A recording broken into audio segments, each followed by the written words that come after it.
Alrighty, here we go. I do like a little countdown, like 5, 4, 3, 2, 1. Let me get started. 5, 4. Hey you guys, what's up and welcome back to Toxic Tay. It's your girl D Taylor May. Happy Wind Down Wednesday. It's Wednesday for y'all, but it's Saturday morning. Well, afternoon at this point for us. Today we have Shy in the building and me. Y'all got anything y'all want to say? Shot from the foe. You already know the voice, know the name. Grit Talk. Who's man? Who's this? Ooh, you fucked that up. Whose man's is this? That's what I said. Whose man this is? This sound like you said something else. No, I said we'll run it back. I don't think we gonna run it back. I said it fast. I said whose man is this? Yeah. That sounded crazy. But whose man's is this? Hoping for a revamp. Grit Talk, you know. You see me on your favorite podcast. It's Toxic Tay. And I'm Ming, occasionally known as a host on a plethora of podcasts. Just give my input where I can, spread knowledge and love where I can too. Well. I appreciate you so much for coming on. So we're going to go ahead and jump into today's conversation topics, and we're going to start it off. Y'all know I love playing a little game, and I don't know if this is really considered a game or not, but I'm going to call it a game anyway. So this is our top 5, and we're going to name our top 5 qualities, activities, and pet peeves today. So starting it off, I have, what is your guys' top 5 qualities in a relationship? Like our personal qualities? Yeah. Oh, you can say personal qualities or the qualities you look, or preference that you look for. Either or. Okay. That we look for in someone else or what we... Yeah. It could be either or. Whichever one you feel like answering. Okay. For me, one is definitely honesty. It has to go both ways. I cannot function on lies. It just does not set a good tone. So I expect it, and I'll always give it. Effective communication. Communication is one thing, but effective communication is always another, of course. That's important to me. Being a genuine person at heart, that matters so much. So many people, they pretend, or, some people aren't good people at heart, and that's unfortunate. So, yeah, I don't care to be around somebody that I don't care to grow into, or somebody that I don't feel like I can advance or be better from being around. So that matters to me. You gotta be able to make me laugh for sure. I have to be able to laugh, whether it's on a goofy side, whether it's from a serious note, or whether you're just actually funny. That matters. That definitely matters.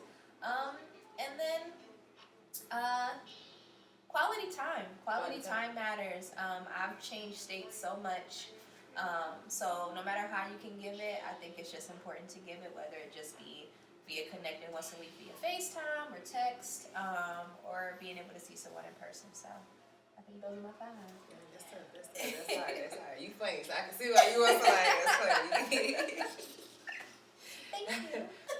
House rules, I'll let y'all go first. Go ahead, Shy. I'm gonna say top 1 for me is open-mindedness. Like you can't be stuck into a mind frame of this is what it is and there's no room to pivot or grow. Like I can't deal with somebody that's stagnant. I'm unattracted to that.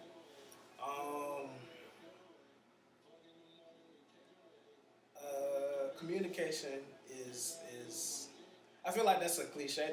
That's what everybody say, but Let me see it to you guys. I thought I had my phone on do not disturb. He got that MacBook up so it ain't gonna stop ringing.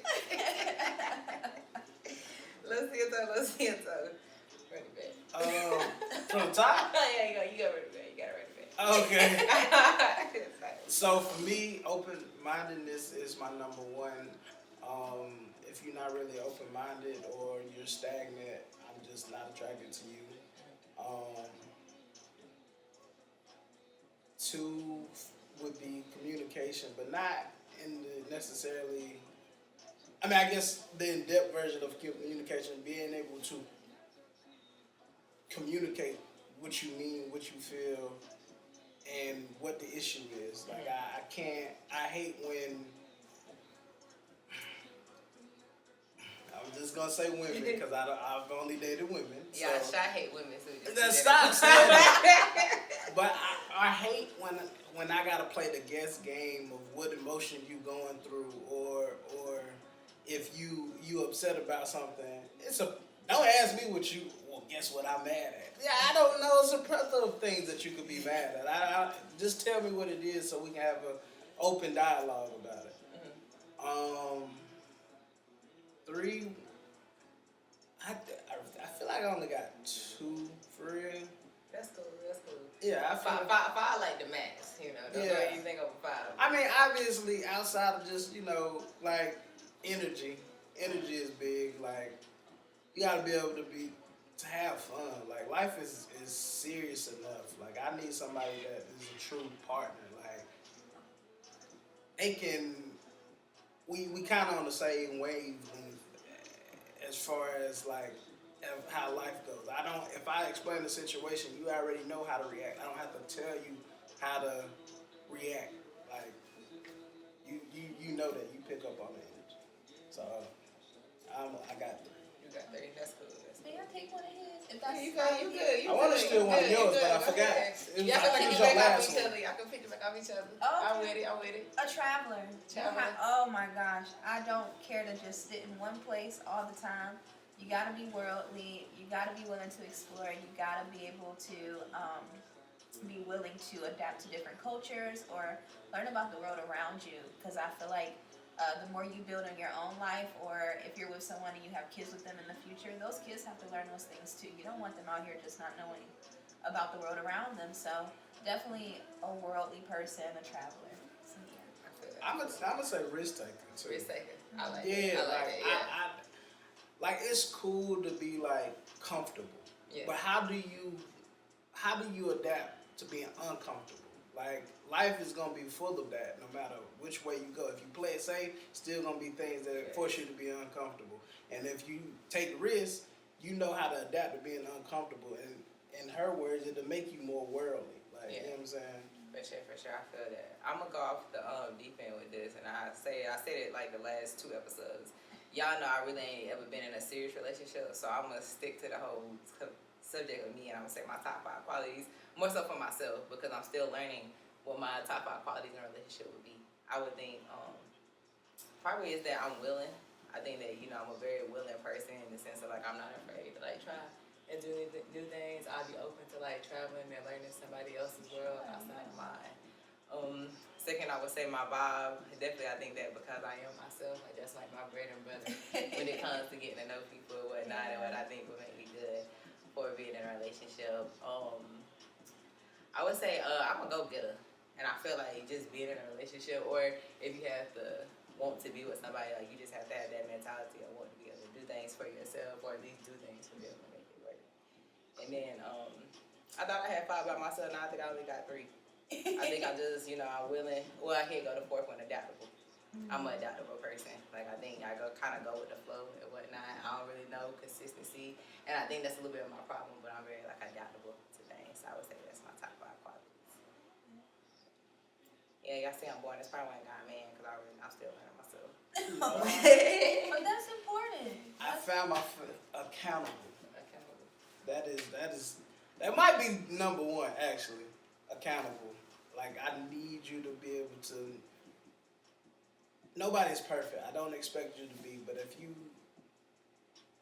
Maybe it could just be a miscommunication, but be able to own your responsibility on all aspects. Like, that is very important. And this is why you say I hate women, but if we did a poll of accountability, women on the other side of that. I'm gonna do that and make it a 5 for me. I think I'm an accountable person. Like, I think I do well with accountability. Like, it's not my favorite thing in the world, but I don't feel like I'm scared of it. Like, I take it after some time. I do take it. Not initially, but I will take it. I will take it. As somebody that know you, I give you that. All right, so we're gonna go into next. What are you guys' top 5 self-care activities? Oh. You know what? I can honestly tell you, I do not have 5. And if I'm being quite honest, at this point in my life, I'm learning that for me, the only thing I can do with me taking care of so much and so many people throughout my days, is just find my moments with me to just sit and be to myself, not think, not do too much, not be overly stimulated. So I guess I would just have that one, if that even would be considered self-care, based on how busy my mind is. But I do recognize about myself that I have to do better in that aspect, because right now my life is very, very hectic for sure. Sometimes you just gotta put the shades on. Yes, definitely, I definitely. feel that. Shy? I can't say too much stuff that I do consistently to take care of myself, but one thing I can say that I just thought about in the moment, because of work and just my lifestyle in general, I travel a lot. So like me being on the road and driving and just having that space to myself and a good podcast, like that's how I take care of myself. Because if I'm constantly learning something or receiving information that I didn't know or opinion that I just didn't think about, like that fuels me to just, that makes my mind, like, you know what I'm saying, like that's what excites me. You know what I'm saying? So I would just say that. I can't say I read consistently. I don't get my feet done consistently. That's what I would just say, because that is the one constant in my life, is just moving around and just finding time to create a space just for me. You know what I'm saying? I feel it well. I spend a lot of time by myself, so I got a couple of self-care activities that I probably take in. But more so, it's really for me right now, the first one is just balance. Much like you were saying, just like, working, maintaining the day-to-day, figuring myself out, like being able to balance between like my personal life and work is so important to me, because I can be very on go, very going through the motions, very proud on top of myself when it comes to my responsibilities. So knowing how to like put the shades on and chill and take that break and stuff and whatnot, but also just kind of knowing how to keep my flow and maintain my consistency is like major in me being able to take care of myself. I would say, letting my hair down some, that's big for me, as somebody that can be a bit of a perfectionist sometimes. Like, I really kind of have my foot on my neck, and I don't know how to like let myself chill and stuff at times. Like, I always feel the need to perform, feel the need to show up, and it's just like sometimes, like, you do get burnt out, and as somebody that burnt out quite often, like, I'm learning how like to, sometimes it's just chill. Like, it's all right to sometimes not know what to do. It's all right to sometimes not have the answer and certain things. In that same sense, though, too, it's also making myself stay consistent. Like, consistency is a self-care activity for me. And I say activities, but I think a lot of times people think of self-care and they automatically think of stuff like getting your feet done and stuff like that. But it's really, for me, I think of self-care and I just think of the things that you implement on like your day-to-day to maintain yourself. And I know, like, the same way I just said, letting my hair down is big. Also making myself stay consistent, because I can be as I go with the flow, I can be kind of like all over the place. So sometimes, like, a lack of consistency tends to throw me off in my ability to do what I gotta do for myself. I think that was 3. I think I said 3. Yeah, 3. My fourth one, I would say it is sometimes doing stuff like going to go get my toes done. A big lesson for me right now is money management. And I'm just learning, like, a big way for me to be self-sufficient with my money is being able to see my money back. So doing stuff like making out time to get my toes done and just spend that little personal quality time with myself and whatnot does me some justice. And then 5th is sleep. Being on go so much, like, I realize, like, it is important to like get your rest. It's great to be a go-getter. It's great to want to do things, accomplish things and whatnot, but you gotta rest. Yes. Like, you gotta make time for yourself and just to chill sometimes. Alrighty. That was okay. That was alright. I don't know if I like the flow of that. We'll see. I'm gonna look back at this and I'll let y'all know. If y'all don't see it ever again on Toss to Take, that mean I did not like how that. Okay, so as we keep going, I got a hot topic for you guys, and I don't know if y'all have listened to it yet. If y'all heard the Her Loss Project by Drake in 21, I have. Definitely is a good and great project. I like it. I rock with it, but there has been some controversy about it pertaining to the song Circo Loco with the style that he apparently, I won't say he did or he will, but it was said that he was taking a jab at Megan Thee Stallion. What's y'all take on that? What y'all think? Have y'all heard it? I think it should start that way. Start this way. Yeah. Start the women hate train. See, I mean, it makes sense. Let's be honest. Drake is one of not the, but one of the greatest rappers of this generation. For sure, definitely. And in that, he know how to sell records, and he know how everything he do is strategic. So I mean, this is the one. His last 2 albums, honestly, really about 3, but last 2 albums have not been critiqued the greatest. Yeah.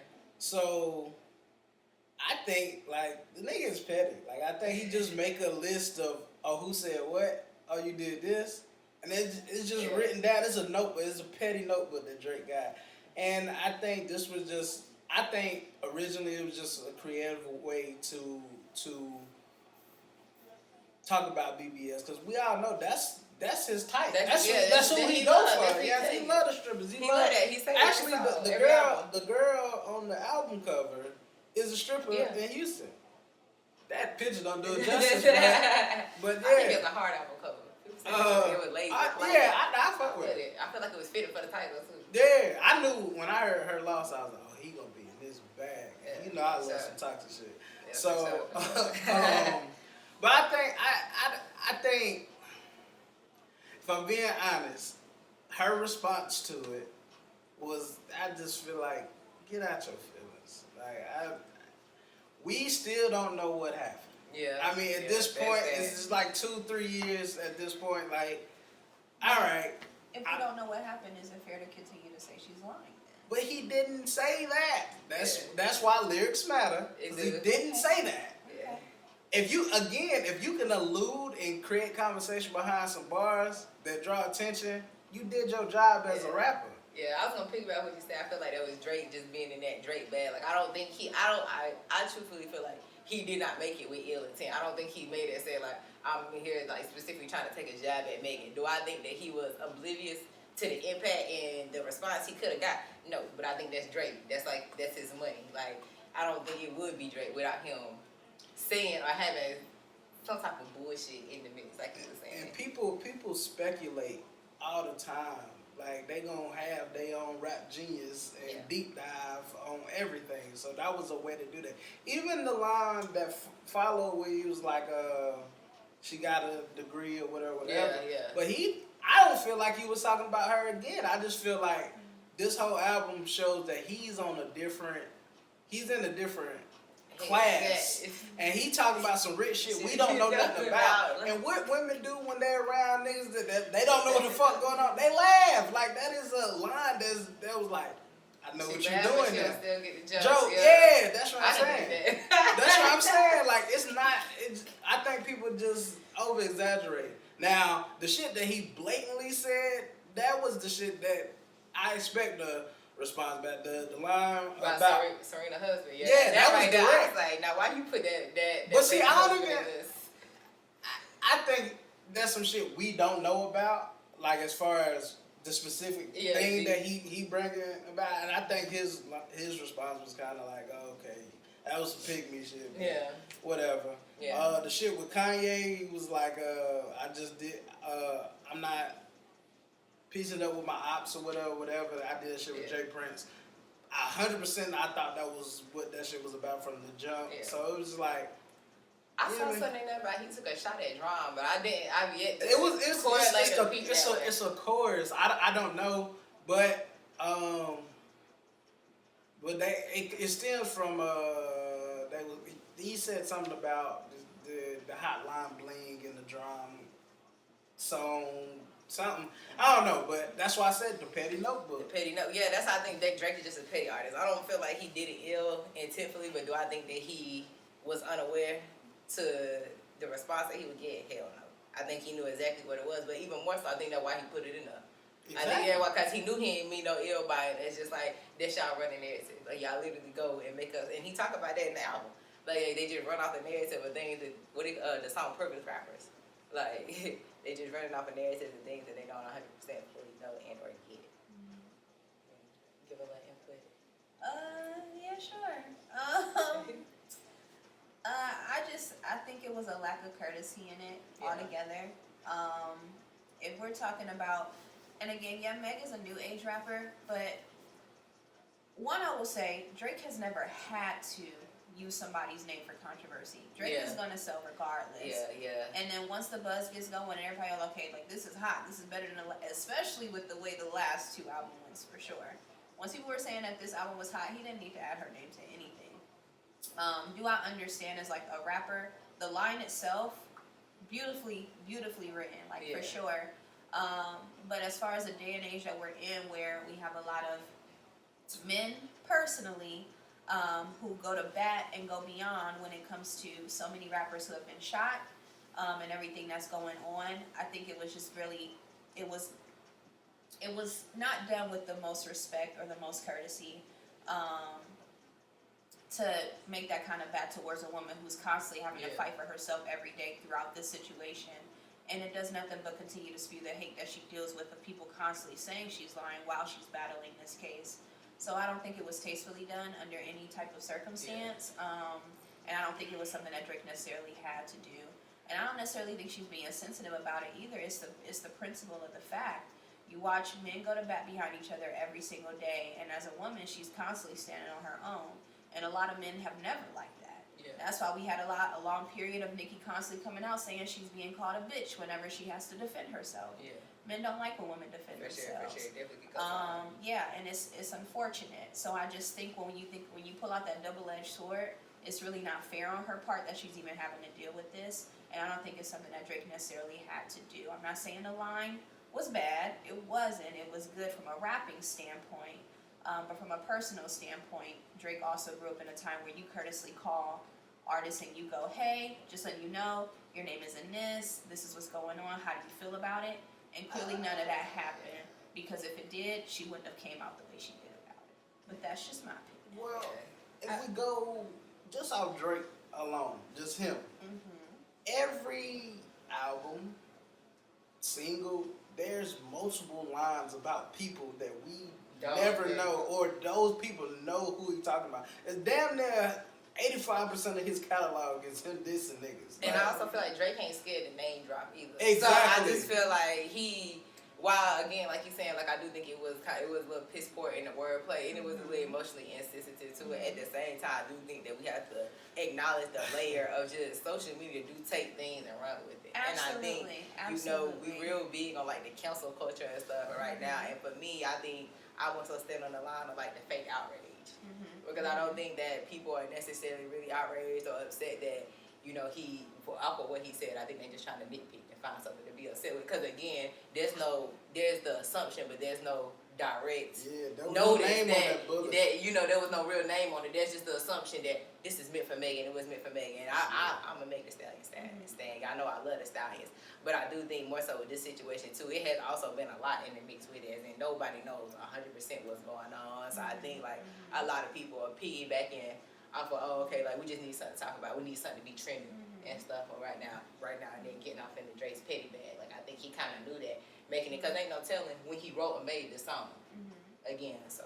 Yeah, no, because these things are done well in advance, of course. But I also do think that considering how much we continuously, it's like almost every week, someone new is talking about this case, and somehow she's being distant. No matter how many facts come out about it, either way she's wrong or she's lying. I have a theory, but I ain't gonna be tasteful. I got a theory about her getting shot too, but that's what I was gonna say, because let's say it come out that not necessarily she was lying. I never said she was lying. I never said that she did not get shot. I don't know who shot her. I don't discredit that. But let's just say she wrong in the assumption that he shot her. What y'all gonna say then? And that's more so why I said that. But at the end that. of the day, the line is still saying that she's lying about getting shot in general, and that's constantly the basis. But and then that's why I think like we have to get into like they say on social media, the double entendre with it. because it is the perfect allusion to a BBL. Exactly. And women is out here getting BBLs and acting like they naturally built like that. They be posting their little fitness vlogs and stuff like they ain't been under the gun. We know down y'all 6 months. lying. We know y'all lying, sis. Them hips ain't come from the squats alone. We know that. But at the same time, I do think when you do things like specifically, she's known as the stallion. She's branded herself as the stallion. So there's no like I said, I don't think there was no like lack of awareness as to how that could have been interpreted. But at the same time, when they do come to Megan and shot, I believe she got shot. I'm not taking that away from her. Now, my unpopular opinion gets into who did it. Me personally, I always stood on the bridge. I think the best friend did it, and she tried to flame it on Tori. I stand on that 100%. Like I feel like I ain't gonna say I hate women, but I be big on women accountability because I've been friends with some trifling bitches, and I don't know if you experience, but women be hating. Women are some of the biggest haters you'll meet. Personally, I think the best friend shot her.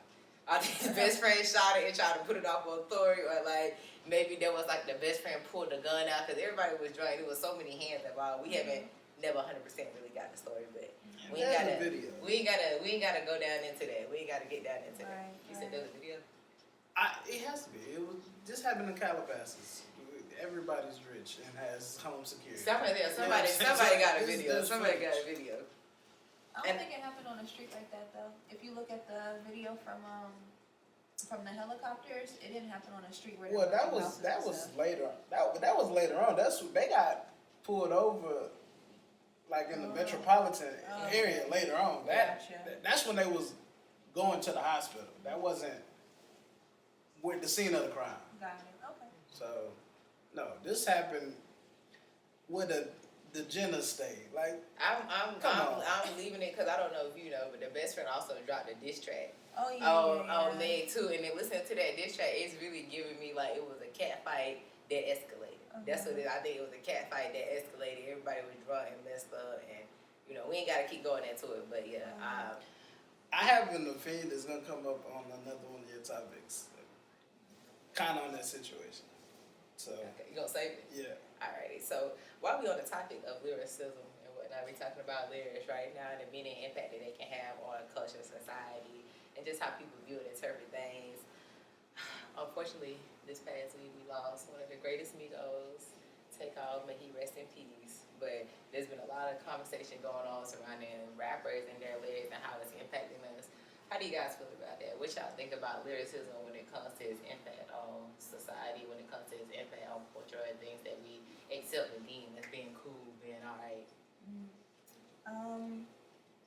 I definitely think it has a high influence, especially when it comes to like fashion, the way certain people interact, how they behave.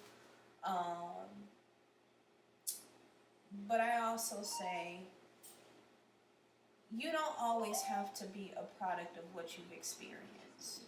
You can learn and grow from it, but you don't have to settle for it under any circumstance. But we also live in a world where people are heavily influenced and they don't have minds for themselves, and it's very, very, very, very scary. I know no celebrity ever signed up to necessarily be a role model, but you also have to be very careful about what you do, especially when you understand the world that you're influencing, because once upon a time, before you were in your position, that same world influenced you. So it's a double-edged sword, and I definitely feel like it's one of those things where it's a case-by-case basis. But overall, I do definitely think it has a heavy influence. It just depends on how people take that influence. I mean, obviously it has influenced black people. Is the definition of influence. I feel like lyricism, I mean, if we just talking music wise, like that is always encouraged the culture. Like if you go back to like NWA and like they bounce with the police, but like I just feel like people are sheep and they flock to and use lyrics as a scapegoat. Honestly, because I feel like that's just an easier way to not take accountability for some shit you already wanted to do. While, like you said, like lyrics and stuff influence fashion and culture in that aspect, but also like the violence and shit like that. Like, I don't know if y'all noticed this, but this is happening. So like, you know, drill rap, for instance. Yeah. For the longest time, that shit was just like I stayed away from it because it just wasn't my type of music. It just sounded like a bunch of noise to me. I'm old, so that's bless you. Thank you.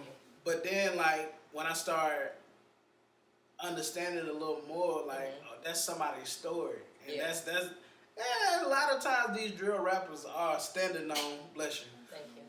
What they talking about. That don't mean they telling you to go do it. That's their own that's personal their story, account. that's their reality. But there's a new wave that's happening, and it's in the process of where they're trying to use the drill style to switch the messaging of it, and like that's why, granted, for a different reason, that's why Ice Spice is a thing, because they're trying to switch the narrative of drill, but like.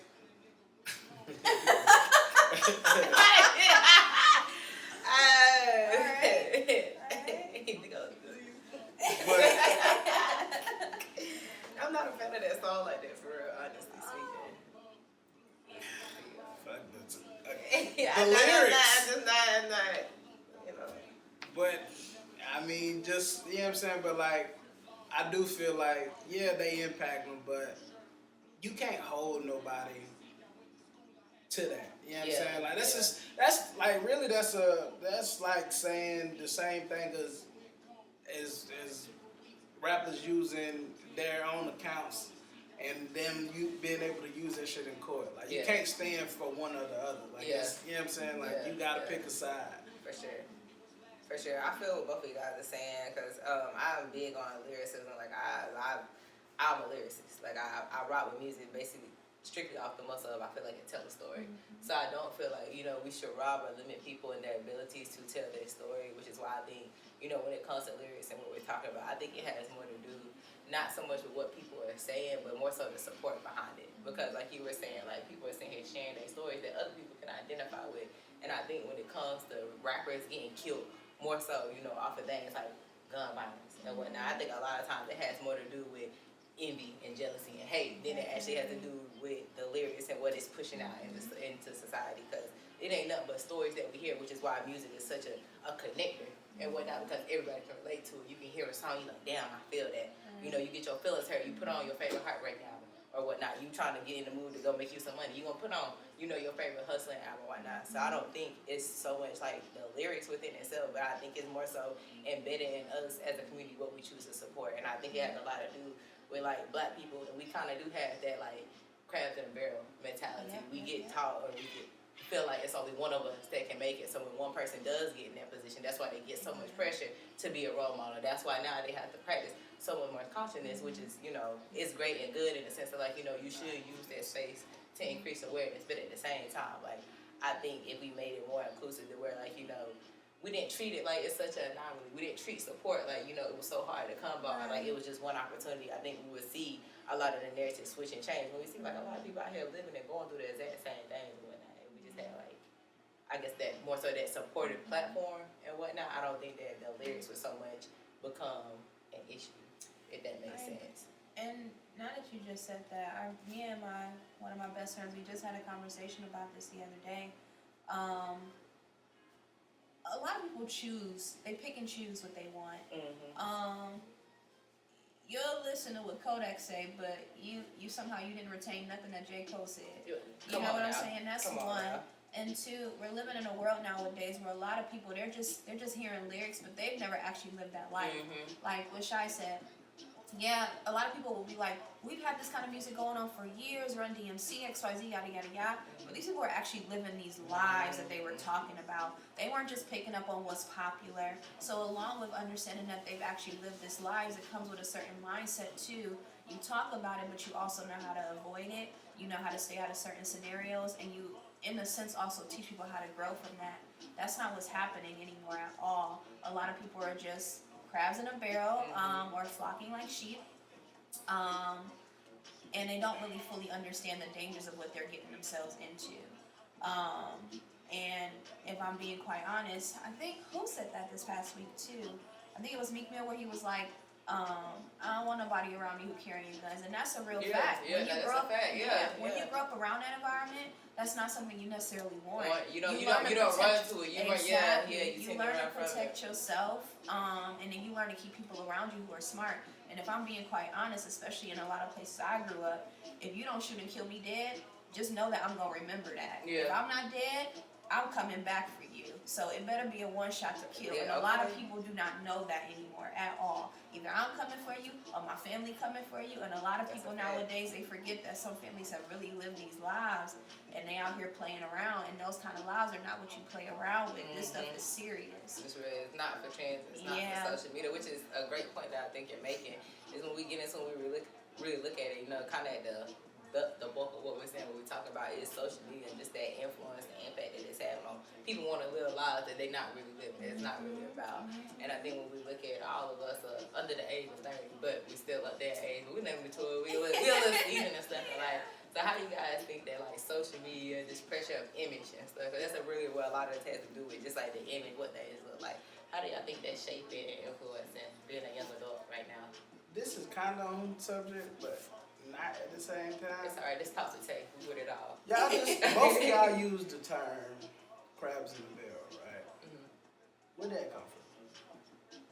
Somebody just said that, and then we always use that to describe our own people. Yeah. I mean, I definitely say I heard it growing up in the culture, like the crabs in the barrel, everybody thinking the same, It moving comes as from one. the South for sure, because Yeah, I always for heard sure. that from my family from the South, definitely. Yeah. But that is, I think that's whitewash. I feel like that's something that white people told us, and that's because why the fuck are crabs in the barrel in the first place? Crabs don't belong in a barrel. We never think to question why that is the same, because that shouldn't exist. Those two things don't go Yeah. together.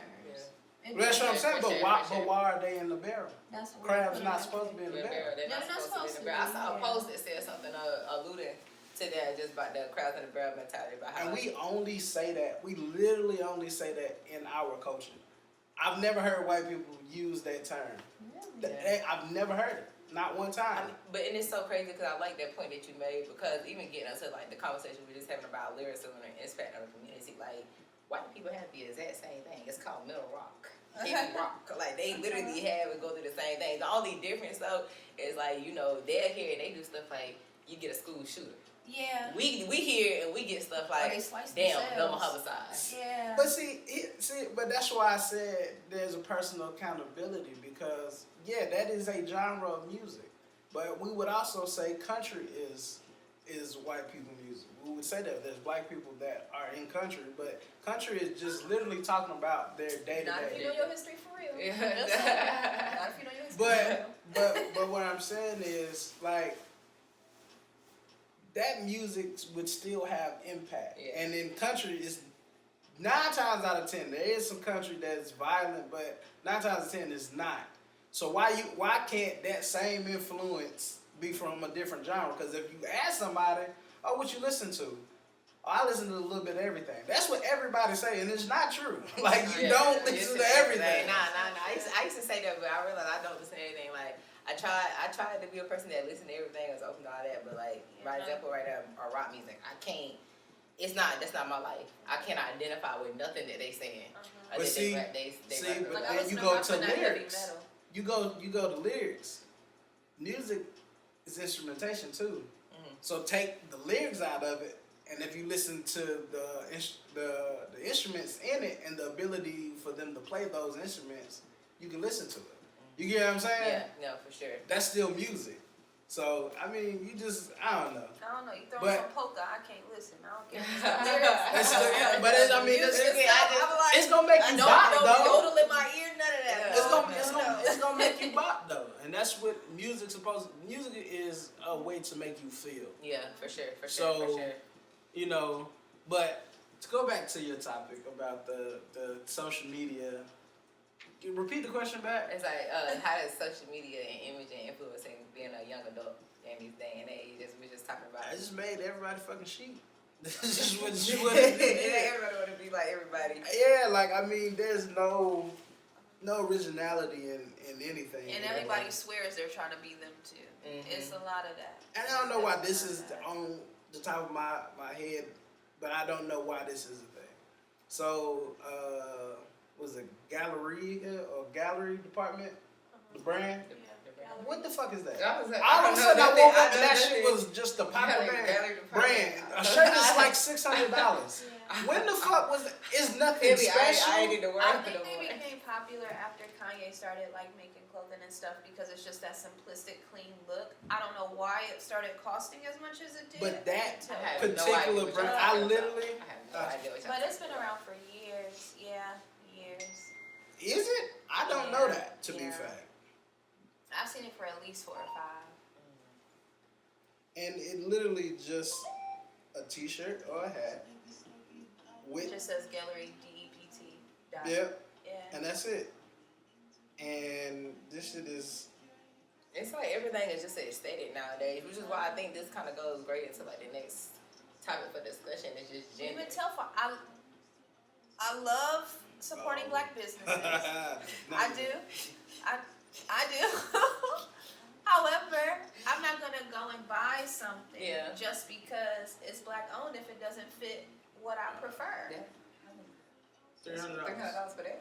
And they don't even This got the is why back print. Man, this is how I keep my rainbow in fashion. And that's because I can't keep up. I don't sweat nobody who buys their Telfar. That's their business. I personally just don't have them in my catalog because they're not a preference of mine. Yeah. You know, so they'll get supported. I like to. I feel like you can support. You ain't got to support everybody. That look like a Hollister shirt. $300. Come on now. Be That's for what I'm real. saying. That Arrow 887. Come on now. Be for real. You know why we say talk about supporting black-owned business? I just have to say this because I've been seeing this come up a little bit more recently. Or in, like, black-owned social media podcasts. spaces. Support those. Okay. For sure. Make sure y'all subscribe. But I would have just I just got to get my piece out because you said this and it kind of triggered me a little bit about these hairstylists. And I just, hey, yeah, I'm all for supporting the girlies. I'm all for the hustle. But these prices, can we just come back to reality? Like, first of all, you doing hair out your house. Yeah. Second of all, you don't have no licenses. Uh-huh. Third of all, I gotta come wash and blow dry and have some of y'all a braid down, like.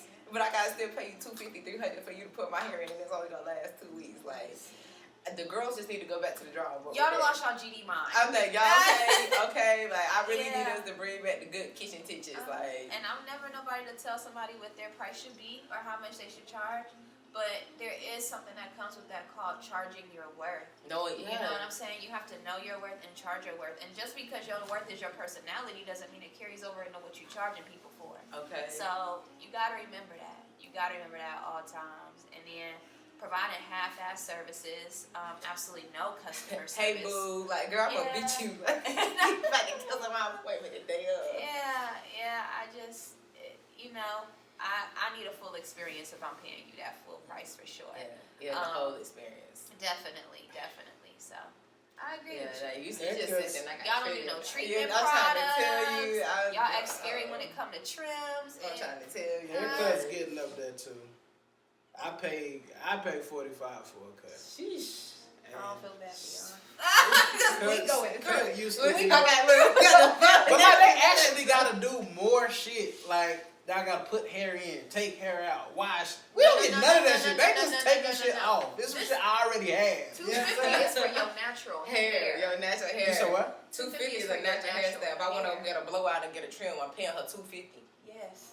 See, but that's what I'm saying. Like, just wait. In And the a next deposit 15 fee. years, it's gonna be $100 for a cut. Like, this is not. If I ain't getting no design, nigga. If I'm just going to get a fade, bro, that same fade was $20 Bruh. 10 years ago. And Like, what's it worse don't make about sense. it is the U.S. dollar is literally every day I meet someone from a different country, and a lot of countries won't even touch our money I'm trying to anymore. tell Our you, dollar it's is right. worth shit. It Right. ain't worth So the nothing. fact that we are overcharging for a dollar that don't even mean a damn thing is beyond me. But And you know what? Inflation, man, it's crazy. That's right what I now. was about to say. Everybody I inflation. can kind of understand the inflation, rent going up everywhere. So if you're a barber, you gonna have to make Yeah. your booth fee. Yeah. I get it. But when you're working out of your House.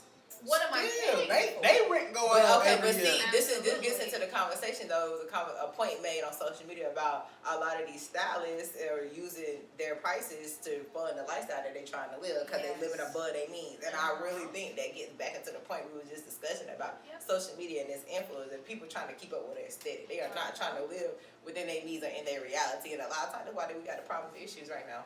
This is why I've been working above for the last 2 weeks.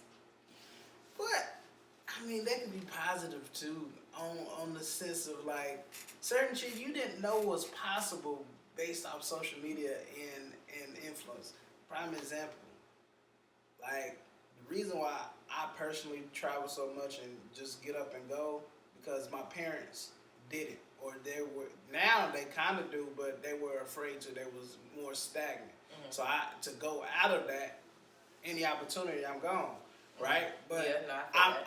that's being able to use social media and see places and like before I ain't necessarily like growing up I wasn't like, oh, it'll be cool to go to another country, but I ain't never give a fuck to do it. Now with the influence of social media is like Now that you have the exposure I to know it shit. is. Yeah. I done seen too many. The same girls y'all talking about doing hair at their house, they done been to Mexico 17 times. 17 I know I can times. afford to go.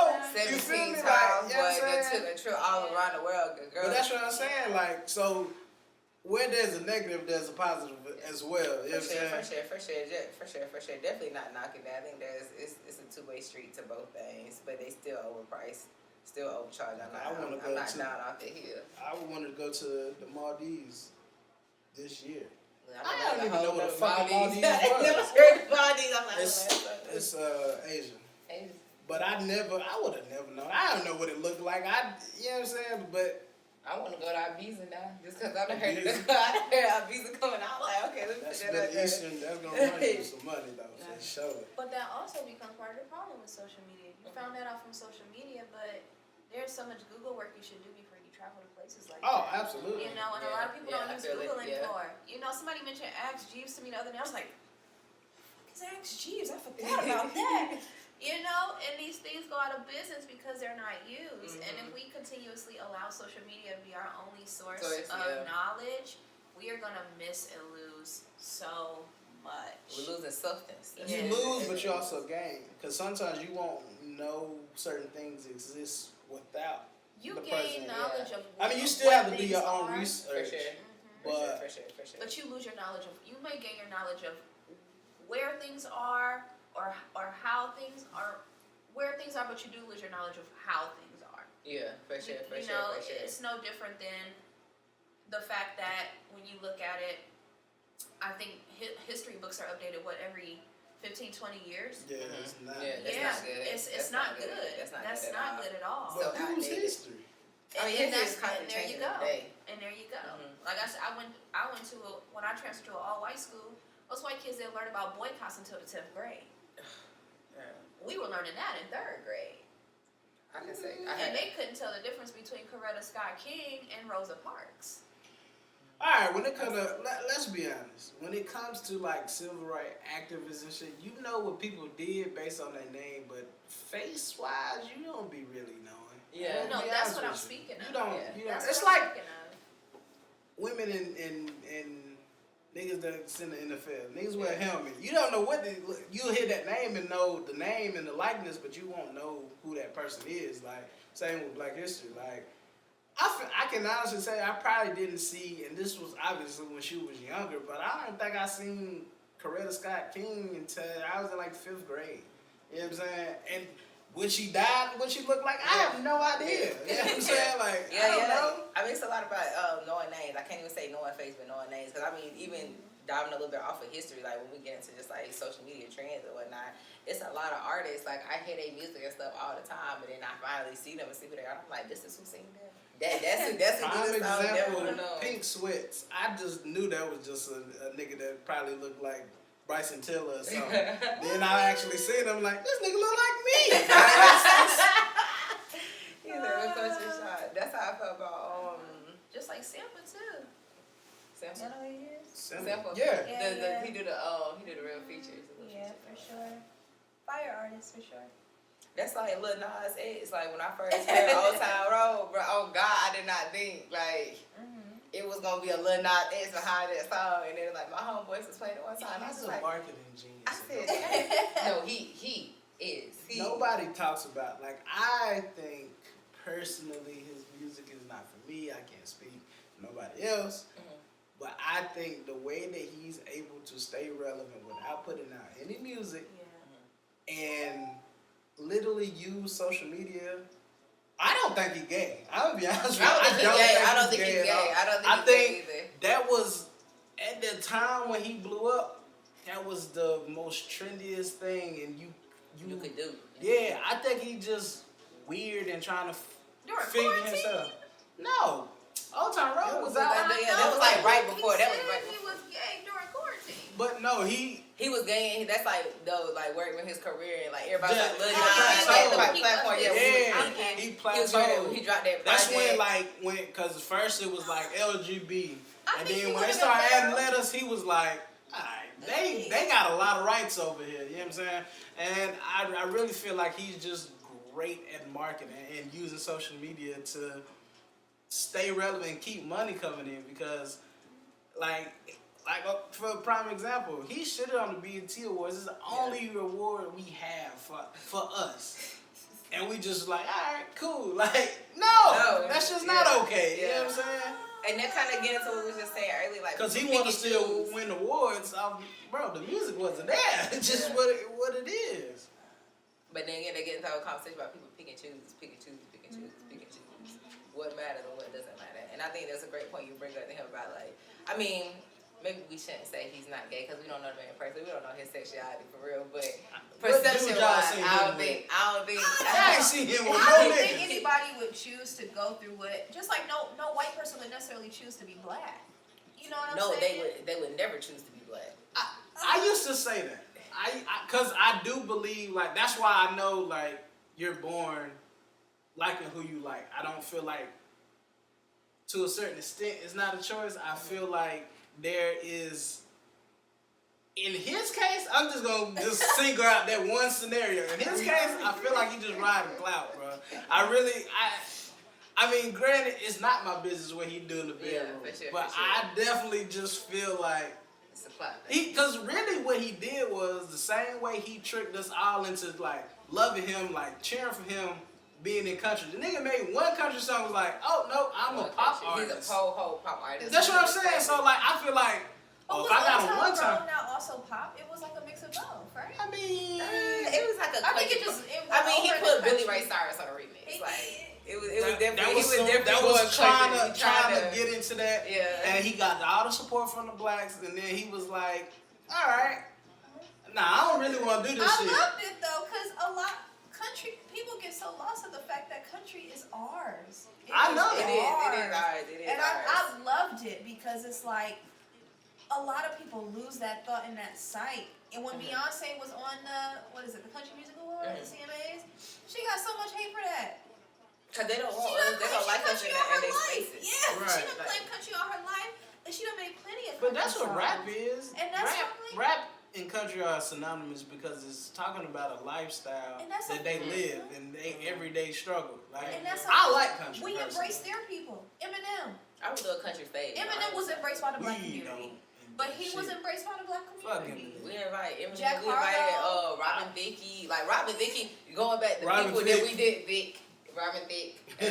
Robin, I can't say. Justin Timberlake, you know. That's somebody I That's thought was another- black before I actually heard her. I think the other one is what's her name? Evelyn King.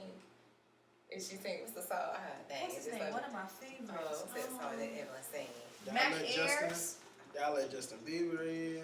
Mac Ayres. But at the same time too, I Yeah. feel like Yeah, but he's okay. You right. If you can sing JoJo, soul Mariah Carey. like a black Mariah person, Carey. I'm with you. We don't know. Isn't Mariah Carey black? I think she's racially ambiguous. Okay. She's mixed. she JoJo. definitely missed. JoJo, we did. Like. That's because we grew up with her being on TV. Yeah, but that was our girl too. Like that was our girl. She was theirs, but she Why was do we ours. always accept the cool, passable whites and then Cause we just You gotta They have change a our- culture color. thing about the white one. Cause we don't gatekeep enough as black people. Like we don't protect our culture enough, but then we get mad when Yeah. we let so many people 'Cause in we never own and it. we I'm get also not mad at a criticized. white person who just naturally was born with soul. You You know what I'm saying? I'm not mad at that. Yeah, I ain't knocking it. But then again, cause you know I I'm got big on. knocked as a black kid for naturally being proper, and I thought But that see, was I be crazy. thinking that when we get into like what do they mean like properness Thank in the you. black community? Like what do you really mean and whatnot? But then again, I'm big on like nature versus Proper nurture. just means white passing. Mm-hmm. And that's just unfortunate. what that means. Cause it get into the stereotypes. Yeah, I mean, yeah. Yeah. But we can't act like it don't exist, though. Go ahead and say It do. it. But I don't think no one chooses to be proper. Just like no one chooses to have soul. You're born with it or you're not.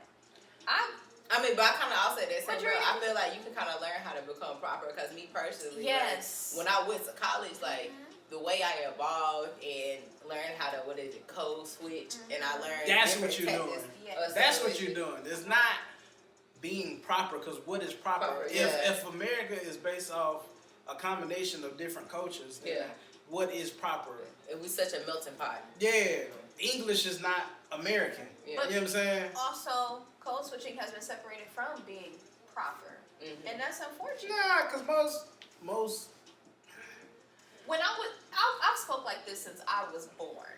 In third grade, when everybody else is talking slang, you think I chose to talk like this? No. I think You think I I would have and I'm on the flip yeah, side. with y'all. Like, I just no. think like, I always have been there like, yo, y'all, da da da da. Yeah. So it's but just, I My think friends would laugh at me and literally pick on me whenever I would use a cuss word. They'd be like, "Girl, you sound too white. Get out of here." Like, But that's honestly. what- sound white but- child, because but that's what I feel like. That's the separation between the North and the South. Like Yeah. I feel like the South, we have like swag. Not saying that there is no swag in the North, because obviously a Southern girl love a New York nigga for whatever reason. You know what I'm saying? Yeah, that's right. Yeah, It's And the and- Southern boy loves another girl, but Mhm. that's a story for another. but like we got like we will purposely use a different word that sounds good in the flow of the way that we speak. It just like it's like Make a up- walk. we make Like up, we make you know up what I'm saying? language, Yeah, but like up north it's just like, well, this is what quote unquote English is, and then that's what This because is what y'all say. It's even like on y'all the say. West Coast, the West Coast is proper English. It just they still sound gangster with their shit. You know what I'm saying? So you it's feel just me? like yeah. I don't know how y'all do it, but it just sound that way. I don't know. So it accent to a degree. They call it A, but I don't know what it's called on social media. It's like AA, whatever all these names and stuff they giving us, but that really ain't nothing but I more than never just even like heard that. It's Really? African American slang. I don't know. They done titled out. They done American vocabulary. vocabulary, vernacular, something like that. Yeah, something They like done gave that. out how black people, how we just talk, and so we have our natural dialect amongst each other. They done, the new blacks on Twitter, they done gave us a proper term to refer to the slang that we use among each other. I forgot what it's called, because it's so much terminology, so many things to go with everything nowadays. I really genuinely can't keep up, but Let me put it like this. Yeah. I'm not mad at anybody for being who they genuinely are. yeah. But if I sense that you're coming at me in a way that's not who you are, I'm like, who the fuck are you talking to? Like, what is this? No, really. It was a What's tip- going on? I kid you not. I was walking down the hall in 10th grade, and there was this white girl, Tina. Oh boy. See, I we remember got her name, that. Tina. I remember her that. Yeah, and like I said, I've always talked like this. So I'm hearing her in the hall talk to her friends, and she sees me coming down the hall. She goes, "Yo, what's up, Yasmin?" I was like, "Who are you talking to?" I'm sorry. Who are you talking to? Because it couldn't have been me. Did you just talk to your friend like that? Don't ever do that again. Don't ever do that White again. people do that in front of our face Every day, yeah. Every day. It's like the conversation that we had yesterday. I think it was yesterday, but like a lot of the what's cool comes from black women and the gays. Like Yes. No, if for sure. if it Black wasn't women, we for the black blueprint. women, We are the blueprint. white women, I mean, I think like homosexual men, I don't know what they sound like. Like, what they like they use what black gays and black women say, and that stands out. Like they use like the ebonics that you were just talking about, cultural ebonics to talk amongst themselves and to us, and it's just like, but what does a white, calm, homosexual guy just sound like? I don't fucking know. Like, We do though. We do know. They're just not.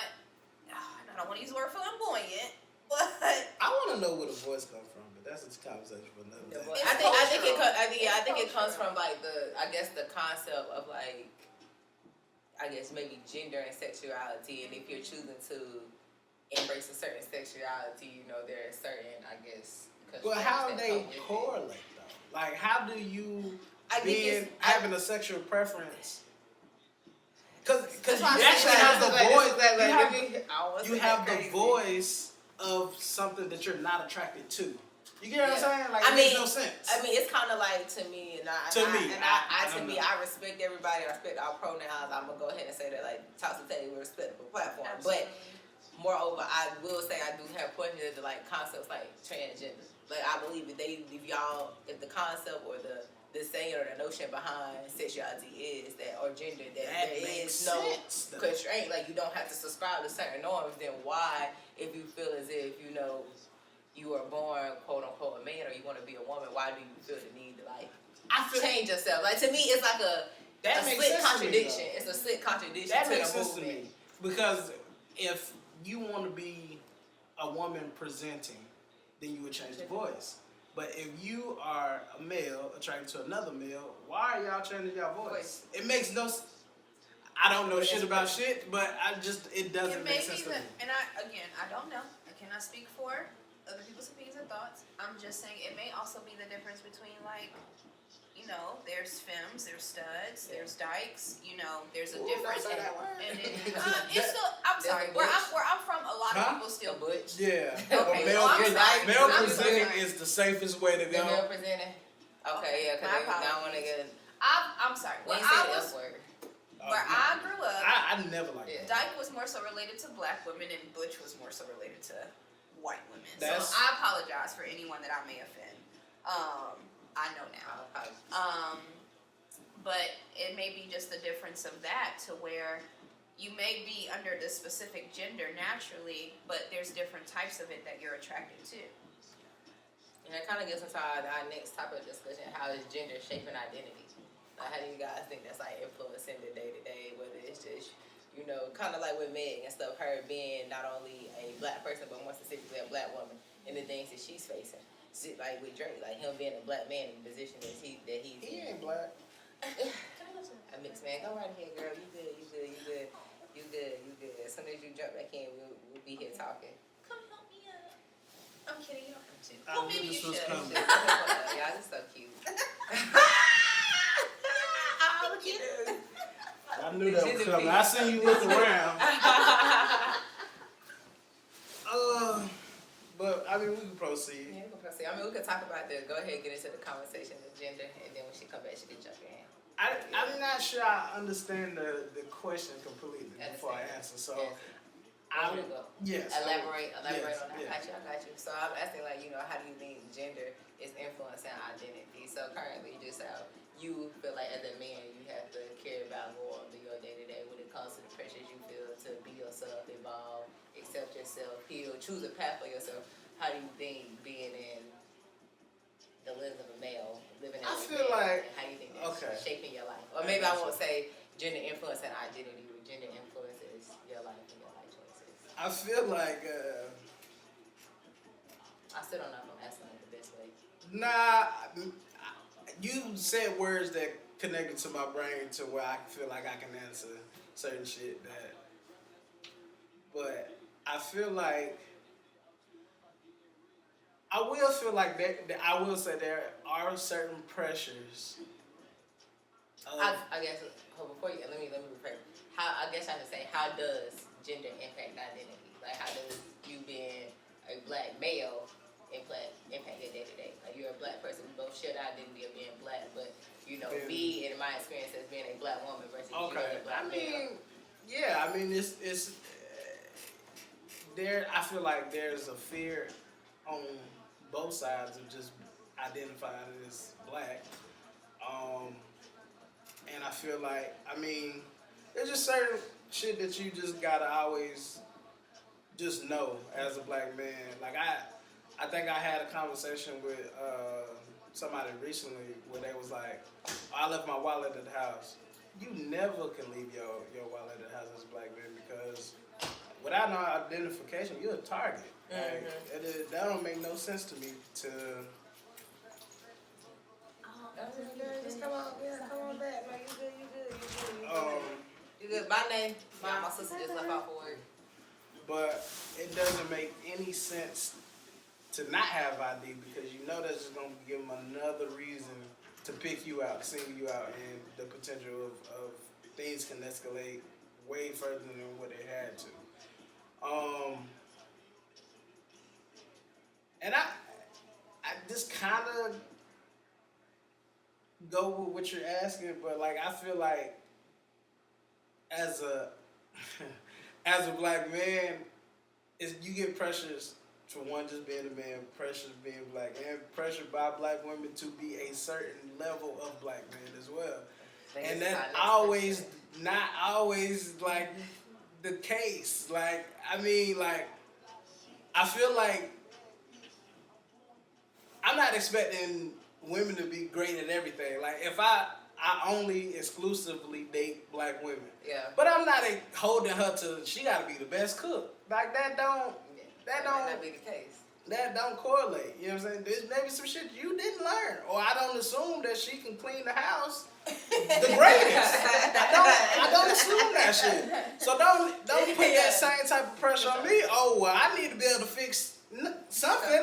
That's not my life. I didn't grow up with a dad that was a fucking mechanic. Like I don't know that shit. You know what I'm saying? Take it to the car shop. Yeah, like I can call like them the calls that I'll make. The same way if I got a customer service or there's something that I need you to handle, I will hand the ball off to you. But if there's something about a car, you on the side of the road, I can make that same call. Like, you know what I'm saying? I'm okay with that.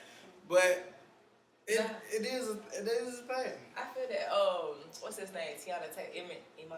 Iman. He had a snippet from a podcast interview he was doing, and he was basically talking about that whole concept of just like where he is at now as a man is he can fund the stuff that he needs to do, and then some people present as like, well, you a man, why you don't take care of yourself? It's like I got the money to pay for somebody else in that profession to come fix that. Why would I sit and do it to prove my manliness when I literally strive for that, like, cause if I'm rich, it doesn't matter if I know how to do it or not.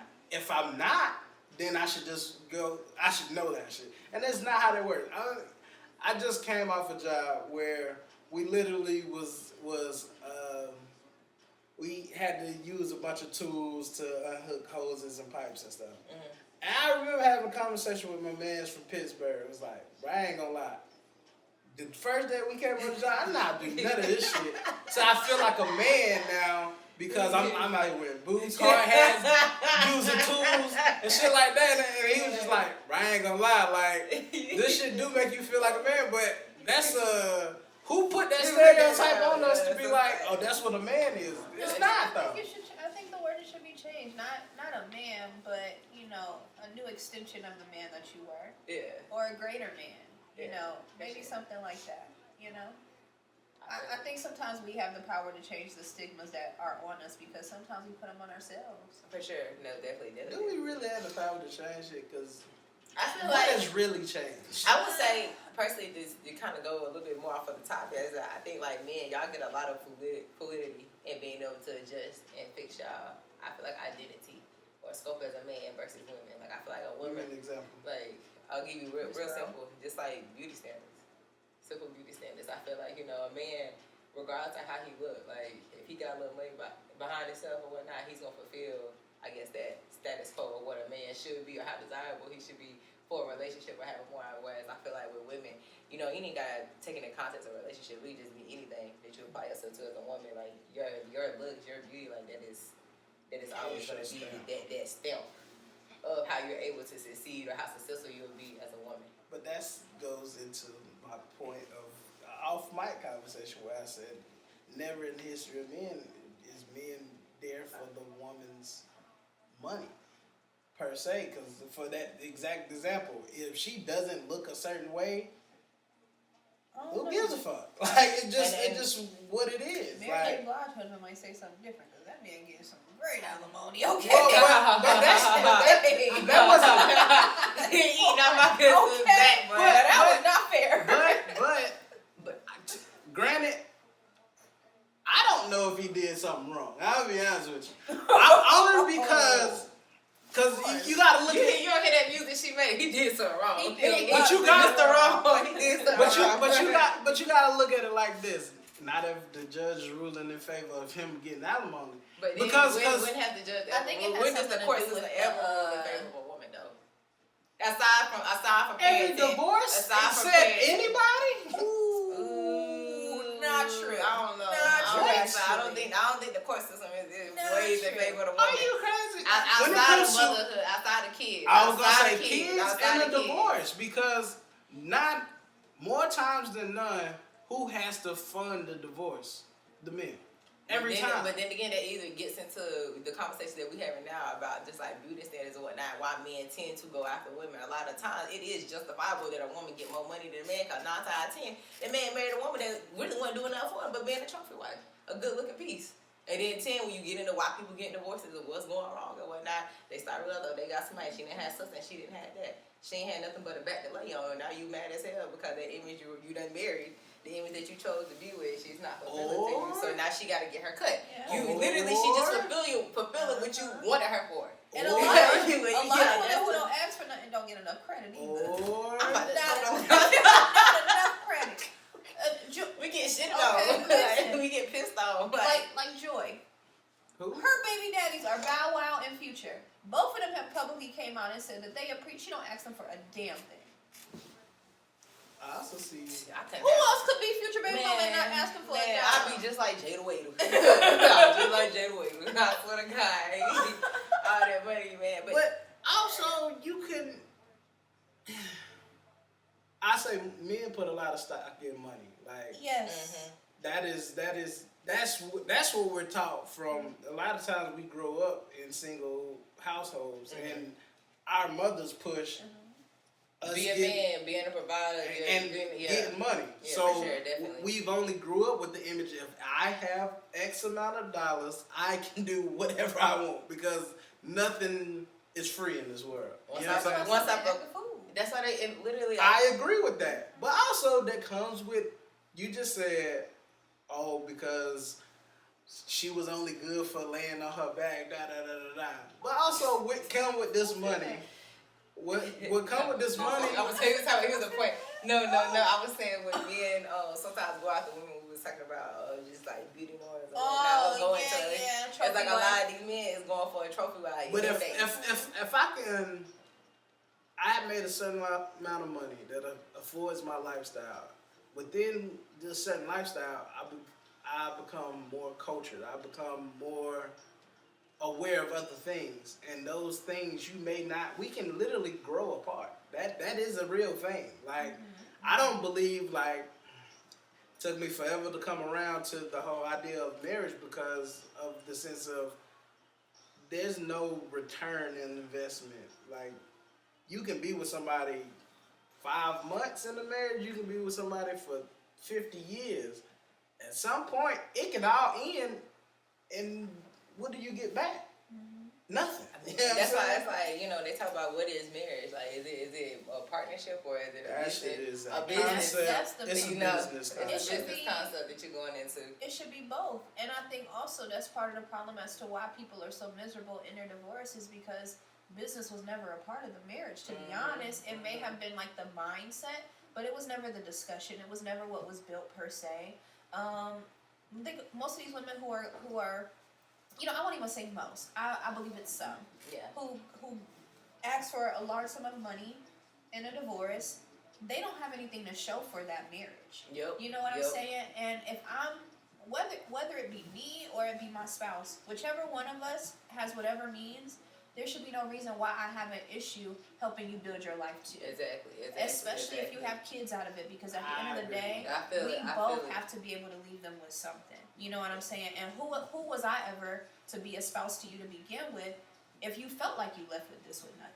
You know what I mean? Whether it be a sense of mentality, a build of your heart, your character, what you've experienced, what we've endured. Nobody gonna give credit to that. Ever. Yeah. Ever. They And never that's gonna. that's what's unfortunate. You know what was crazy is in that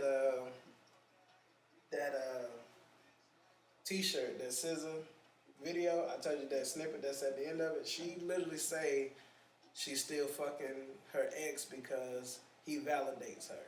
Mm-hmm. Women don't have that conversation. Like, I'll tell you right now, it's like right now my growth, healing the journey with self, it's something one person I spend the block on. It's just like he just validated the woman I feel like I'm trying to be.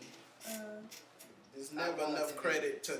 But that does go both ways because I will say, like, I feel like certain relationships you walk away from becoming the person that you're supposed to be. You know what I'm saying? Well, that's how it should be. You know what I'm saying? For sure. If you digress, then that's I don't know what to tell you, but Two different ball games, yeah. These points actually really go in great into like our next conversation, just like the current dating scene and what that's like and how's that influencing us. And I think the point that you were just making about, walking into the mindset of a marriage, or even not just a marriage or relationship, with the mindset that this should be mutual and stuff, that's not the narrative or whatnot. A lot, we get more into the what can you do for me? What do you bring to the table? And it's just like people not even caring. Like, first of all, you ask me what they can bring to the table, you ain't even care about the fact that it's a plastic table. Exactly. Like, you ain't even care about, like, girl, you like a wooden finish. Right. Like, it's a metal table. Like, it's like, come on now. And then expecting more out of a person than what they've shown you they can give at that time. Don't get in my business. Yeah.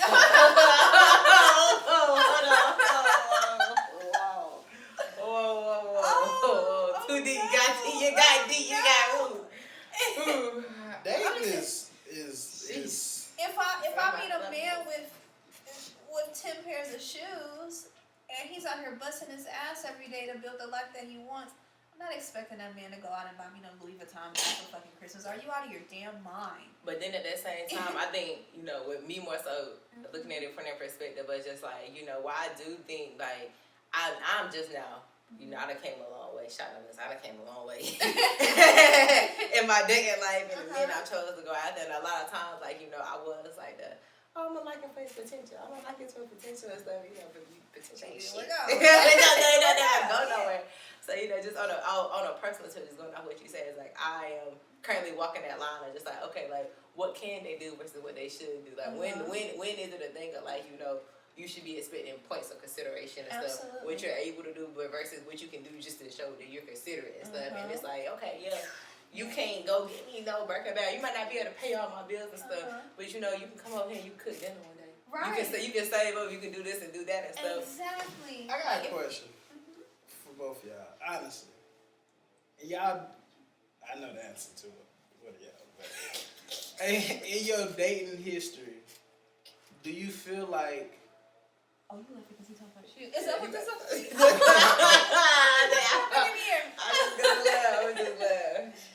Do y'all feel like early on in talking to somebody or dating? I don't know the difference between the two. Me neither. That I shit know. done changed. I thought I did, but I clearly. Yeah, See, shit different now. Shit real. Cause anyway, do you feel like it's a project and you take on the challenge? Yes. Yes. Every time, right? Yes. So is it in human nature in dating? And I don't want to call a person a project, but Or, cause I don't think I've ever met a person. I be a building nigga workshop faithfully. But, like, I know this about myself, like, in the women that I've chosen to have relationships with, or just relations with, it's always something. You know what I'm saying? Yeah. And I'm not saying that I come to the table perfect, but I have never met a person that just said they came in and that person was who they were, they had no growing to do, but then there's that whole, like, I used to get a lot of fucking flatback, like, oh, you love to be a Captain Sabo. But then it's like, well, who's perfect? Trying to love a nigga back too. I think there's a difference building between up- being a building Captain. up. Yeah, building the you're trying to build it. But I don't know, but that's why I feel like when you asking about dating, like, Um, I'm still in it. but I don't. From what I hear, I have single friends, and that shit is just like prime example. Like you shouldn't have to go on a date as a woman and think about who's paying. Obviously, you should be cognizant. Like If I have money to pay for Yeah, that. yeah, for sure. I feel like now if you came to a date completely Now, broke, yeah, and that's your that fault, shit gonna sis. happen. That's your Yeah, fault, sis. I'm not fucking It's with like- it. Don't tell me anyway. Okay, and that's why I get into like the expectations versus entitlement, and it is okay for you to have expectations and want things, but there is that very thin line where your expectations can easily fester into you feeling entitled to somebody's thing, and it's just like and I hate to say it like this and word it like this, but it's just like I do feel like right now with women and dating, it's like a lot of entitlement going on. Like you expect the man to go out and pay for you, but at the same time, you don't want him to feel entitled to want to get sex or want to get that and stuff at the end of the day. But it's like Oh Lord. you can't. It's kind of I like feel you I can't. feel like I'm a certain level of toxic, but I will say this: there's a price tag on a date to where entitlement happens.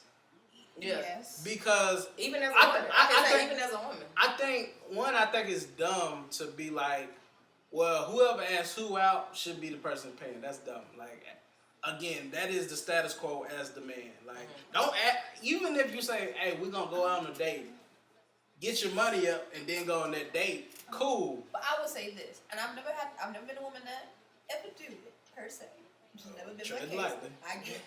Let me be very clear. Any man I've wanted in return has wanted me, so I've never had to do this.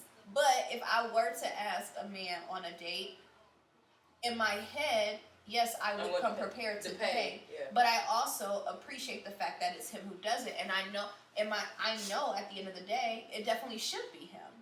But because I asked, definitely. Now in my head, too. Also, now once you're dating or once you're in a relationship, if I'm saying I'm taking you out, you my man, you my bae. Yeah, I'm taking you out. Like that's me all the way. But in the beginning process, I can say, as a woman who ain't never been scared to like shoot her shot, I definitely had dilly dabbled in both, and I've been on the days where like I initiated and paid, and it was all good, and I was You okay. as bad as hell. I, Let's be honest. no. Yes, no. you were. It's No, okay in the no, moment, no. but when you go home, you No, like, I don't "God be. No, damn." I don't see. Cause Shot trying to.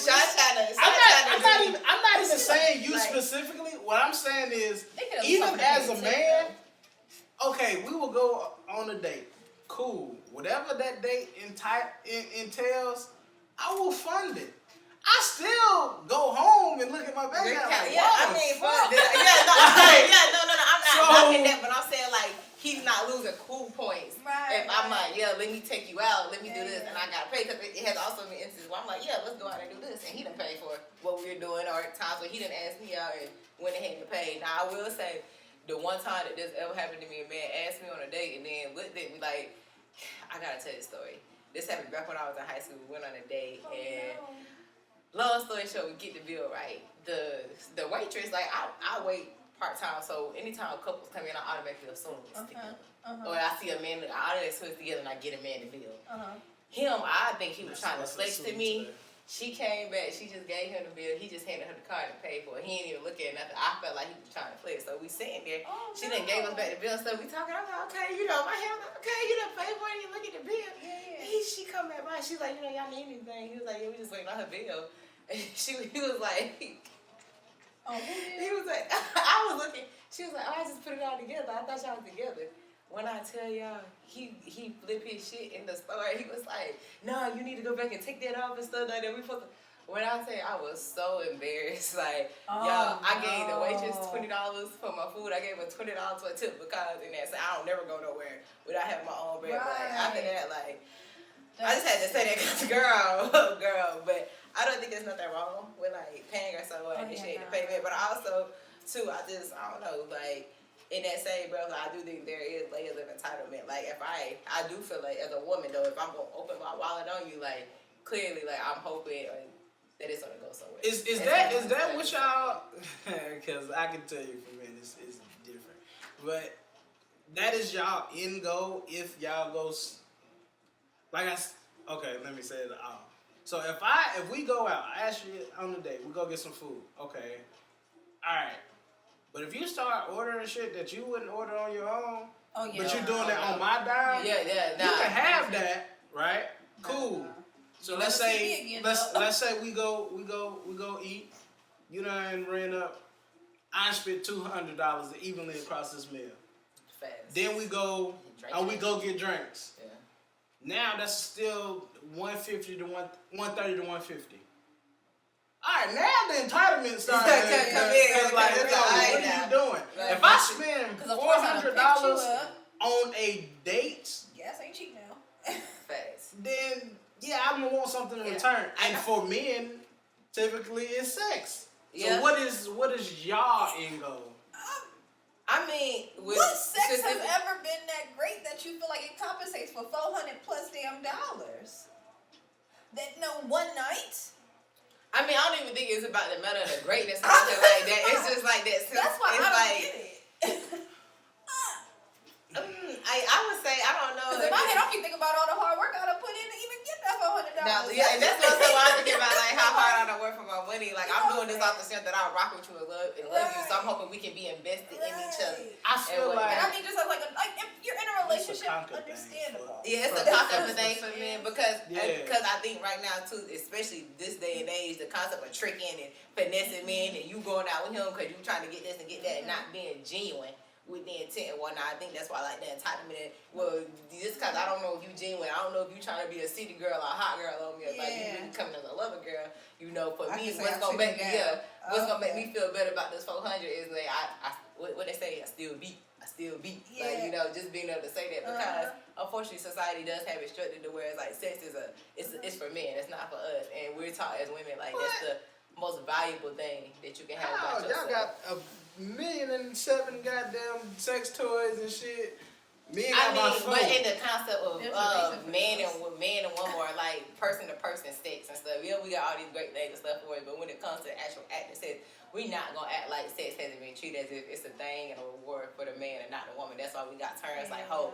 That's why there's double standards. Why a man could go out and sleep with 300 plus women, a girl go out and she sleep with 12, and also she was biggest slut out of the city. Yeah. Or whatnot. Probably 6 of them was in the same crew. Or men that been slept with cousins, best friends, mamas, sisters. Like we not finna act like niggas don't do the same thing. Y'all would hit friends. Cause y'all don't really, like you said earlier, women don't like women. So Yeah, y'all don't really be friends anyway. No, We just help. Y'all should be really thanking us for doing your service to figure out this bitch ain't your friend for real. You know what? And we been trying to do y'all the same thing. I smashed your homie because I tried to show you that I really want your dog. He kept telling you, I don't know why you with it. I don't know why you with it. Just for the minute that you left me alone, I would in my agree. face. Actually, I would agree with that. Stupid, bro, dumb. I would agree. I would have done that, and that's just, I would agree with that. I would seen agree that with that. script, bro. Yeah, I would agree with that. Now, But sometimes we don't give a fuck. It's what it is. If I deal with a guy for too long and he keep dealing with a friend that I know is fucking stupid, that lowers my attraction. If I'm being quite honest with you, I gotta get up out of there. I don't know. Like if I can tell your homie is a snake, a op, whatever have you, something ain't right about them. I'm gonna tell you. Exactly. And if that shit go on for too long, and especially you expect me to mingle with this person, we may get married one day. This person might be. I can't do it. Because then at that point, I'm gonna start questioning you as a man. That's why I'm gonna start. Why you acting like the little homie? You scared of him or something like that? Like, listen. Y'all got valid points. Definitely got valid points. I was gonna say something. Y'all continue, because I was gonna say something to what you were saying, but I forgot what I was gonna say. Like I had an ex. He would stay talking. Well, he don't want to say he stayed talking about his friend, but he would be disappointed in his friend based on a lot of things that he had done to help him. Mm-hmm. And I would just tell him, like, it's just certain behaviors about his that I really don't. It ain't. And I'm telling you now, y'all ain't gonna be cool within the next 3 months. I'm telling you, something gonna happen. Yes, and y'all ain't gonna be cool within the next 3 months. I promise you, it was a month and a half later. Done for. And it got to a point where he was real. In my opinion, he was disrespectful towards me, trying to help himself out in his situation with his girl at the time. Don't bring me up. I can't stand that. Nah, check your friends and don't bring me up in conversation. I'll make this very clear for anybody who ever sees this podcast, okay? I do not do well with men who try to come hard at me. I don't do well with it at all. Women I laugh at because I'm just like, Yeah, y'all, yeah. Them y'all hoes don't, funny. yeah, real funny. But don't get bold with me. I don't. This is not the problem you want. For real. This ain't that. This Yeah, ain't yeah. that. Like I don't do too well with it. So he got laid out real smooth for real, and I just let my ex know from there. Like, I'm gonna be very honest. I said, if you want to stay friends with him, that's your business. But I promise you, it won't be with me around. You make your decision. Either way, For real. this ain't it with me. He made his decision perfectly clear. Now I didn't go anywhere until I decided to leave. Yeah. But then right As it after, should be. okay. That part. And a few months later, you look up and they friends again. And to me, that's where I don't resonate with men. Y'all be quick to forgive over stuff that be really, really deep. Really And that's deep. the thing, like, men say women petty, we don't really be friends, and we fall out, but women will really hold to that, like, principle stuff. Now, granted, we do, it might be the petty little thing, like, not come to your birthday dinner. Now, me personally, I never found friends about that, because I am actually the friend that don't go to the birthday dinner. I say that, like, that's my toxic trait. Depending on what a woman does, it's gonna change how I treat you. I may not fully get rid of you, but it could change how I treat you. We may just not be the kind of friends I thought we were, and that's okay. But why is there so men much just stalking ignoring and shit? excuse. Oh, no, I'm not talking about birthday specifically. I'm just Nah, I'm just saying, but that's a Yeah, real thing. no, That's that's a real thing. See, I actually, it's crazy we say that because I had an incident this year Motherfuckers cut their where own family off. a girl got mad at me because I didn't go to her birthday dinner that I told her I wasn't coming to. It's like, how you gonna get mad that I brought a birthday gift to my birthday party? Like, I told her I wasn't coming.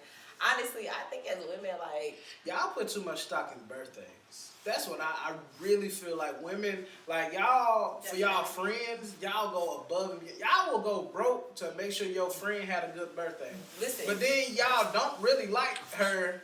In hindsight, other shit come out that y'all didn't really fuck with each other for real.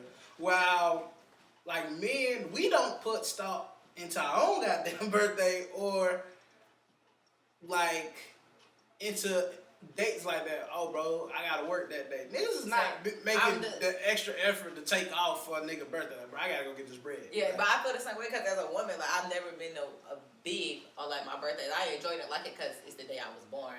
Granted, y'all know I'm a Leo, so I know I feel like that's where that come from. So just me being a But little. I didn't watch you go hard for other people's birthdays. Yeah, but I go hard for other people. But that's who I am as a person though. Like, I'm a lover and I giver. I like to celebrate other people. When it comes to me, like, it be stuff like I gotta work and stuff. Like, I never put I think that much like thought into it because again too I think like growing up I never had that like narrative pushed as well. Like, birthday wasn't like a big thing. It's like, thank God you're here another year. Like, let's keep going.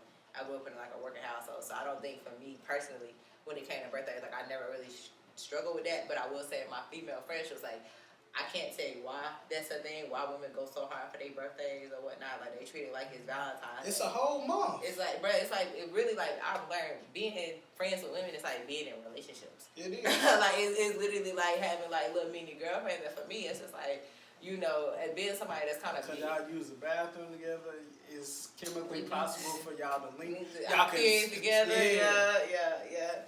And so I think I don't really know why we go so hard. Women choose to go so hard about their birthdays or whatnot. But I think it's just like that notion again. Get back to like just dating and stuff, and it's like people should be doing stuff for you and whatnot. I think society has. Is it because y'all don't be having enough niggas? Like, or y'all niggas don't really be doing shit for y'all birthdays? Yeah, I think that got a little later to do it. I think too, that's why I ain't never cared. Cause I don't know.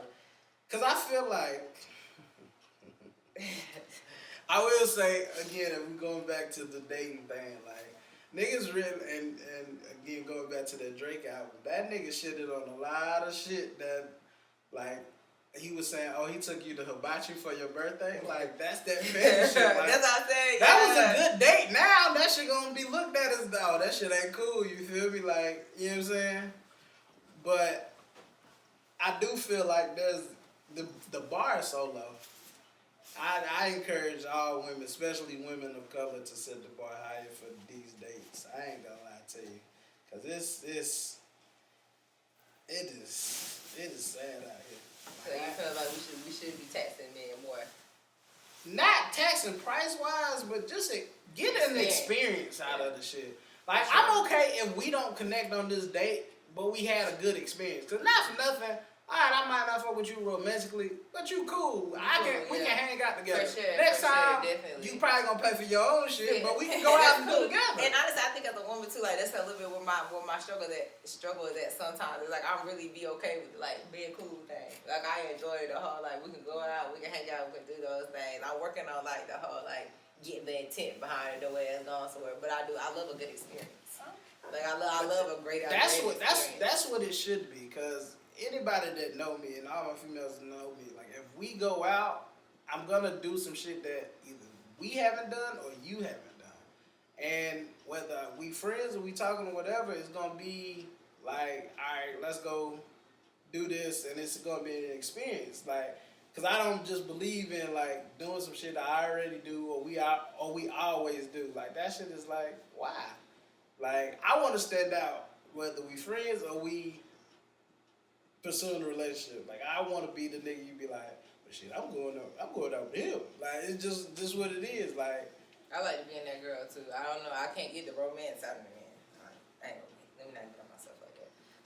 But like, nah, I like being the one that like, nah, you cool. Like, I enjoy just kicking with you. I like your vibe and stuff. Like, I enjoy being that girl. Like, you know, when I originally started the podcast, it was like the home girl. For Toxic Tay, and it's just I really take pride in that, because I think like a lot of times like we lose that substance in relationships, and that tend to be a lot of times why things tend to go nowhere. It's like you don't really like the person that you with, Right. and whatnot. Yeah, no. you just be gotta physically like you. attracted to them. And that's a shame. That's a shame. But I'm not gonna hold y'all. I think this has been a really good episode. I actually lost track of time while we were sitting here talking. I feel like we started recording at like 1, maybe. Yeah. After 1. Probably no, hell no. Because it's 1:57. 1:57. We probably Started at like 12. At like so. 12, yeah. This episode definitely is about to be lit. It's gonna be real good. I appreciate the main It's okay. No, but that's I like why I was that. saying don't put too much. Yeah, stock no, into I like this. I'm glad that y'all came on. They definitely it's been good conversation. It's been funny. I can't wait to run this back. I don't even care about. We talked about some stuff and not everything, but I think that this was a dope episode. Yeah, I enjoyed myself. I appreciate you having us on. Of course, thank you. So they know how to find Toxic Tay. They know where I'm at. I love it when the guests plug it in, plug yourself in. Please let them know how they can find y'all on social media if you want to share, if you want to be found. Okay. You know, you drop your ad. I don't really like people for real. No, I'm kidding. You can find me on almost every social media platform under Ming Dynasty and MIHNGDYNASTY. At your Instagram, that I meant your Twitter. Yeah, let me see. Okay, fuck them on Twitter. I'm saying that's what it is on Twitter too. I thought it was that girl, but That's okay. like the name, like. That's I don't know her how head, that that's shit straight work. name. I don't know how Yeah. that shit work. Anyway, you can find me at Shot from the Fall on Instagram. That's pretty much all. You can follow me on Twitter. I don't care. I don't even know my Instagram. I mean my Twitter handle, to be honest with you. But you can. Like Shop Polo Kid. No, that's my email. I think it's RMF. I think it's RMF. Yeah, I think it's Shot _RMF. And what that stand for? Real motherfucker. Actually, there was so many different things that it could stand for at the time, but it was a whole group. That's why it's just some old shit. But anywho, follow me on Instagram at Shot from the Foe. Follow Grit Talk Podcast. Follow Whose Man Is This Podcast. And like I said, we hoping on the revamp. We in talks. All right, I definitely gonna have them back on, y'all. Hope that y'all enjoyed today's episode. Y'all have a great rest of y'all week. It's Saturday. I'm about to say Sunday. It's Saturday for us, so. They said it was gonna be 80 today. This shit gloomy. Okay, yeah, no, for real, it's looking a little sad outside. So I don't know what we finna get into, but hope y'all have a great rest of the week. Hope y'all enjoy the content, and we will see y'all back for another episode of Toxic Tay next Wednesday. Now y'all, I'm still ghetto. I ain't got no click or nothing, so I gotta I gotta get up and hit. Stop on here. Yeah, we had an